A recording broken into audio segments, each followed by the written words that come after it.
Trump. C'est pas le cas. Benyamin Netanyahou, dont l'obsession depuis 40 ans, il le dit lui-même, c'est de faire tomber ce régime iranien. Et tant que ce but n'est pas atteint, eh bien lui, il souhaite poursuivre les frappes. Et oui, mais tomber pour mettre quoi à la place? Ou mettre qui?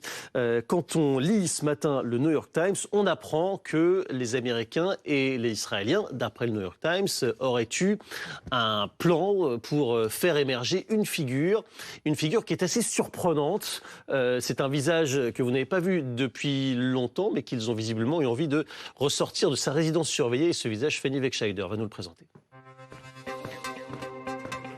Un visage et un nom qui nous ramènent quelques années en arrière, Fanny. Oui, en effet, l'ancien président de l'Iran entre 2005 et 2013, Mahmoud Ahmadinejad, c'est lui que Israël et les États-Unis ont souhaité remettre à la tête du régime lors du début de l'offensive, donc fin février 2026. L'ancien président qui a eu au fur et à mesure du temps des propos de plus en plus critiques à l'égard des dirigeants qui ont suivi dans le régime et qui a été très très surveillé également. Il a été évincé de plusieurs scrutins présidentiels en 2017, 2021, 2024 et c'est une figure assez populaire chez les plus pauvres des Iraniens. Aussi, il a tenu des propos anti-corruption, bien que certains membres de son administration aient été condamnés pour corruption. Mais voilà le profil qui, dans certains traits, dans ces traits que je viens de vous décrire, eh bien, aurait pu plaire justement à Israël et aux États-Unis dans le cadre de ce changement de régime. Alors, dites-nous quel était le plan envisagé par Israël et les Américains. Alors, le plan, c'était tout d'abord, donc, pour ce faire, de libérer de sa résidence surveillée Mahmoud Ahmadinejad, qui était assigné à résidence dans son domicile de l'Est de Téhéran, dans ce quartier, le quartier de Namrak. Alors, comment est-ce que ça s'est passé? Donc, on est fin février, après donc d'abord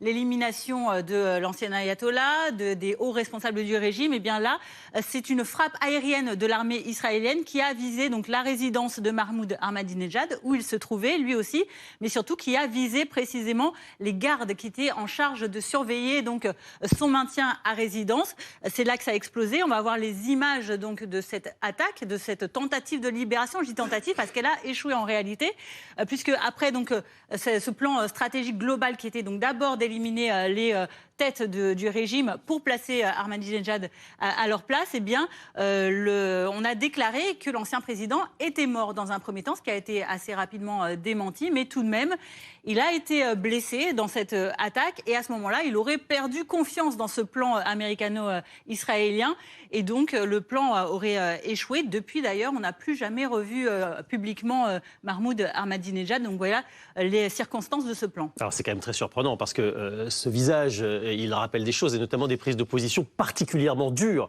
vis-à-vis d'Israël et des Américains. Oui, et d'autant plus que selon le New York Times, des responsables américains ont déclaré que ce plan était plutôt risqué parce qu'en effet, il a eu des positions très critiques à l'égard d'Israël, qu'il a jugé d'être un régime d'occupation qui devait disparaître du plan du temps. C'était en octobre 2005, lors d'un discours élogieux envers l'ancien ayatollah.